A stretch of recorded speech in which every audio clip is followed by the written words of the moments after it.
Bonjour à toutes et à tous, voici le 8e épisode de la saison 1. Merci de suivre Le Lirez-vous et bienvenue aux nouveaux auditeurs, auditrices. Aujourd'hui, il s'agit d'un roman ado. Vous êtes sur le portable de Sam de Dustin Tao. Je n'ai pas pu passer à côté du succès de ce roman young adulte, sorti en France mi-janvier dernier, qui a enflammé TikTok. La couverture japonisante est particulièrement réussie. Alors, le pitch. Julie et Sam, deux adolescents de 17 ans, filent le parfait amour.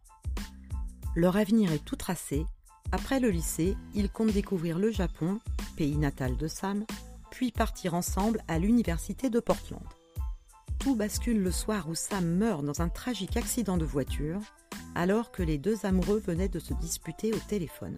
Julie, anéantie, ne parvient pas à tourner la page de leur histoire.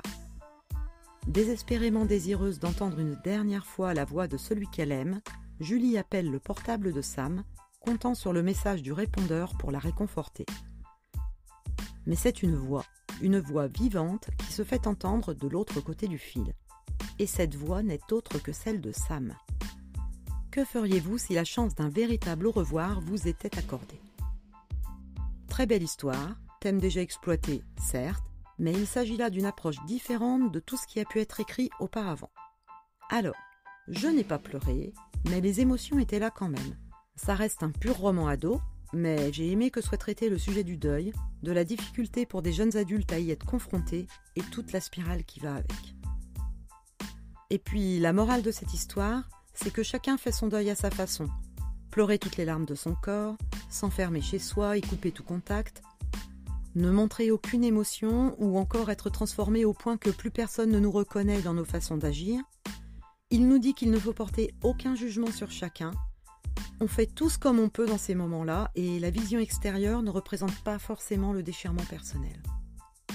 Il me semble qu'écrire sur tous les sujets hypersensibles que les profs, parents, familles ont du mal à évoquer, c'est quand même juste top.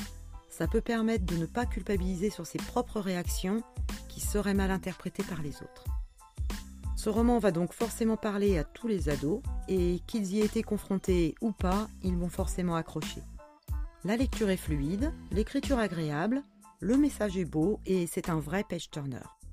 À mon avis, celui-ci, on pourrait le retrouver sur Netflix d'ici peu. Pas de réel coup de cœur pour moi, je ne suis pas le public visé, mais un roman d'une vraie utilité, et si je connaissais un ado confronté au sujet, je lui offrirais sans hésiter. Alors, il va plaire à qui ce roman ? Eh bien, clairement, aux ados. Pour les adultes, il va sûrement manquer un peu de consistance. Il pourra y avoir de l'émotion parfois, mais si vous, adultes, vous aimez pleurer toutes les larmes de votre corps en lisant, je pense que c'est raté. Mais tous les commentaires des jeunes l'ayant lu et ayant vécu ce drame eux-mêmes me prouvent que si le bon public est visé, il sera un précieux cadeau. Si vous entendez ce message, c'est que vous avez écouté mon nouvel épisode jusqu'au bout, et pour ça, merci du fond du cœur. J'espère qu'il vous a plu. Si c'est le cas, je vous invite à laisser un avis sur Apple Podcast ou Spotify et à partager l'épisode autour de vous.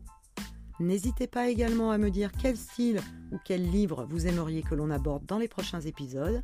Pour ça, postez-le moi en commentaire ou sur les réseaux sociaux. À la semaine prochaine!